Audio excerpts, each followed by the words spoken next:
Hello, dear internet people. Tenet seems to be hitting theaters in just over a month at full speed, and we are so ready for it. Well, I'm so ready. Wait, what? It was delayed again? Until August? God damn it, are you fucking serious? What the fuck, man? Fucking Americans, why can't they just wear a goddamn mask? In fact, I'm so fucking ready that I revised all of the previous Nolan films looking for the numerous hints at time manipulation that the director is known for, which will be a core theme in the upcoming Tenet. Join me on this brief look at the key time-related and other scenes in the filmography of one of the most acclaimed directors in Hollywood. I probably won't surprise you, but God is my witness, I will try. Spoilers alert for all Christopher Nolan movies, this is where I'm guessing 40% of you click away. As for the rest of true Nolan fans, my name is Mr. Feature, and without further ado, let's delve in. Just a small disclaimer, I will not be talking about the Dark Knight films. First of all, I don't want to offend this grand trilogy by making just a couple of small references. If anything, it deserves a video of its own, I will consider it. But also, these movies barely have any sci-fi elements and rarely deal with time-space manipulations, so I thought I would just leave it out. I hope you can forgive me. Alright, we start with probably the most chronologically confusing multi-layered time-bending picture, Memento. What's that? Yes, I know there is also the following Jesus. Yes, I've seen it. God damn it. Oh my...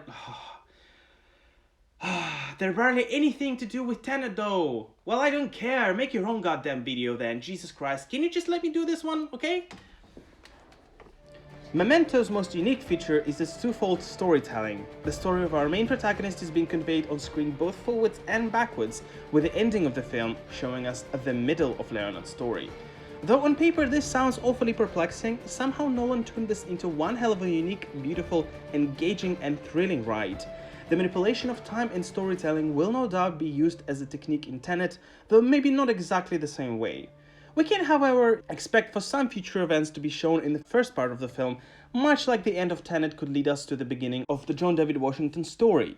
Judging by how the trailer successfully prevent us from trying to figure out the timeline of the events in Tenet, Memento might be a cinematic ancestor to Tenet. In fact, hell, the start of the movie is a reversed footage of Leonard murdering someone. He is catching a bullet. How many times do you think we will see that in Tenet? My guess is a lot. Also, I'm guessing this might be relevant in Tenet too. Okay, so what am I doing? Oh, I'm chasing this guy. No, he's chasing me. That sounds exactly like something I will be saying every 5 minutes while watching Tenet. Surprisingly, next we have Insomnia, which does have a little of foreshadowing towards Tenet, believe it or not. One could draw a line from Tenet's prologue that was shown in cinemas and apply it to fantastic drama thriller about a morally burdened cop. We live in a twilight world and there is no friends at dusk. Twilight is known to be happening right after sunset, just before the dark sets in. Since Detective Domo is perpetually suffering from insomnia, whilst being in a location where there is no sunset, he is basically both mentally and literally in a twilight, in a half-asleep state. He is living in a twilight world, and he also has no friends at dusk, and there is no resolution to his problem. He has no friends, not even on a force, as everyone is doubting his legitimacy after he allegedly fabricated evidence in some controversial cases. He is forced to deal with his sins all by himself, suffering from both insomnia and loneliness. Perhaps this will be the fate of the main protagonist of Tenet too. Much like most of Nolan movies, and especially Memento, Prestige starts with the ending, causing a sort of a loop in storytelling. The greatest trick here is to take the risk in showing your audience the finale of the story, but then take you through such a thrilling ride that you forget all about it. You forget where you even started. And that also comes into play a lot in Inception, and I will explain why in just a bit. Additionally, I believe Nolan introduced one concept in Prestige which was not seen in any other of his movies, but which I believe will play a key role in Tenet. Clones. We see Angier create multiple versions of himself while his original self keeps drowning in a water tank, replicating his wife's death. What a grim way to live. But in Tenet, clones will come out in a little bit different way, out of time. If you watch this video of mine right here, I have a theory which might explain how time travel works in Tenet. In a nutshell, once you go into a time machine, you will come out in a reverse time on the other side of the machine while seeing your past self coming out of that very machine, but in reverse, as that was you just a second ago entering the machine. This sounds a little bit complicated, but look how well Nolan handled clones in Prestige. And of course, Nolan seems to be obsessed with his protagonist catching the bullet one way or another. One of the tricks that Borden performs is literally catching the bullet. It is also the reason why he lost his fingers, as Angier infiltrated his performance and shot him with a real bullet. Let's just hope that this will not happen to the character of John David Washington. Now we come to arguably the biggest influence on Tenet. No, I do not believe Inception is a sequel to Tenet, but it could be a spin-off, who knows? I will talk about it all in my next video in depth, but for now, let's stick to Inception itself and what Tenet might draw from it. Well, I believe the general concept is extremely similar here. A group of skilled individuals will use a certain technology to carry out their mission. Actually, you know what? Alright, yes, that sounds like any other movie out there. But Inception introduced the actual time manipulation into the so-called Nolanverse. Remember that 5 minutes in real life is 1 hour in the dream world. And by going multiple levels below, you could spend a lifetime in a dream, while only a couple of hours would have passed in a real world.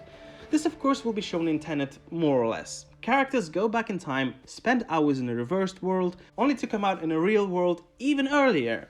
In general, the style of Tenet looks up to Inception. Men in suits walking around, meaning some serious business, a lot of conversations with Michael Caine, and a lot of bluish-grayish coloring, a lot of suitcases too. Amazing that all of that is enough for some people to think that Tenet is a sequel to Inception. Come on, you can do better than that. I do think that movies are completely different. Just look at the stakes. Inception is a movie that takes place on a plane in the real world over the course of 7-10 hours. No one dies, no one even is ever harmed. I mean, like ever. Apart from maybe this guy right here, but he was just a rat who deserved it. But in any case, Tenet deals with preventing World War III, much more global consequences. But that said, there is one similar thing that I believe will draw the two pictures together, and that is a constant learning of the technology of time. In Inception, throughout the whole film, the audience was constantly taught about the ways of dreams, how time stretching works, how different layers affect each other, paradoxes, limbos, and much more. We never felt bored or sophisticated with what we know, as there was always something new to discover. I do believe that that exactly is the approach that will be evident in Tenet. It's simple to say that time machine works by merely reversing you, but what effect does that have on you and your surrounding world? What becomes of the cause and effect rule that upholds the universal order? What if there is a way to bypass inversion and simply go through in time and arrive instantly at any point that you need? I'm sure that we will get by far more questions than answers, but I bet we will be constantly learning something new, never fully satisfying our curiosity, waiting for the next piece of knowledge to be presented, so that we can start overthinking on where the movie is going.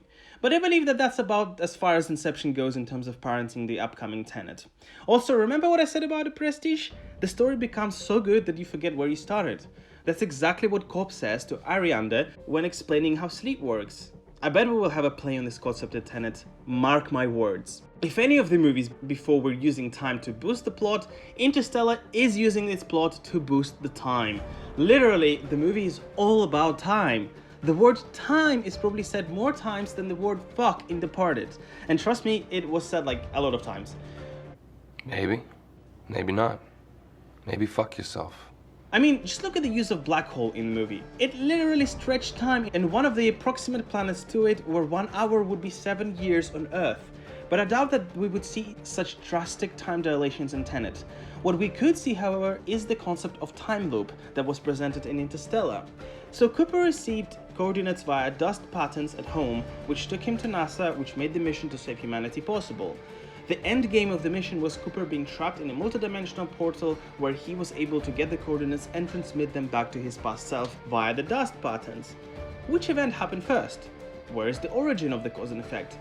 We do not know, and this is exactly what a time loop is. In general, time loops are almost inevitable in a movie that has time travel in it. All it takes is for one character to travel back in time and interact with himself from the past, or anyone for that matter. Because at that point, that interaction would eventually lead to that person traveling back in time, and so on.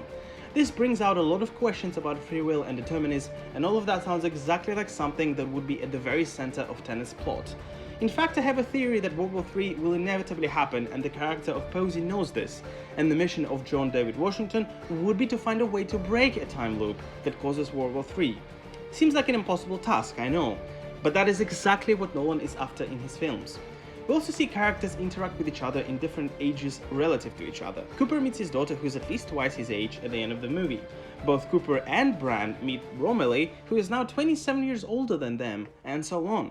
Again, I do believe that in Tenet we will see characters meet other characters at various ages, maybe even meet themselves when they are younger or older. In fact, the presence of time clones is that very thing. At least you are technically meeting yourself, who is a couple of minutes younger or older respectively.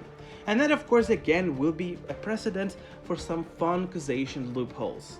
And who knows, maybe World War III is caused by creation of a black hole due to excessive time travel. And last but by no means least, even Dunkirk I believe may contribute to some storytelling choices in Tenet. Remember that in Dunkirk we were told of 3 stories in parallel, but the twist was that one of them took place over a week, another over a day, and the last one over the course of 1 hour. And all of these stories converged at one point towards the end. Yes, I do believe this is most definitely will be happening in Tenet. I think there will be some storylines that might take place in the past or future, but will be told in such a parallel manner to the main story of David Washington that we might think that they are happening at the same time. For example, we could have Branagh travel back and forth within 1 day, but for him all the traveling could amass to a week, or maybe even more. But of course for John David Washington only 1 day would have passed. Oh boy, this movie is going to be absolutely insane. Guys, what did I miss? I'm sure I missed something.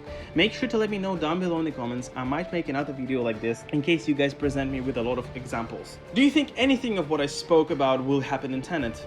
I sure do, and I'm praying that the movie will not be delayed anymore. For now, thank you so much for watching this video, and if you enjoyed it, make sure to hit the like button and subscribe to this channel as we talk a lot about the world of movies, and a lot about Tenet lately. You will not regret the content that is to come. I hope you have a great day, and I will see you in the next one.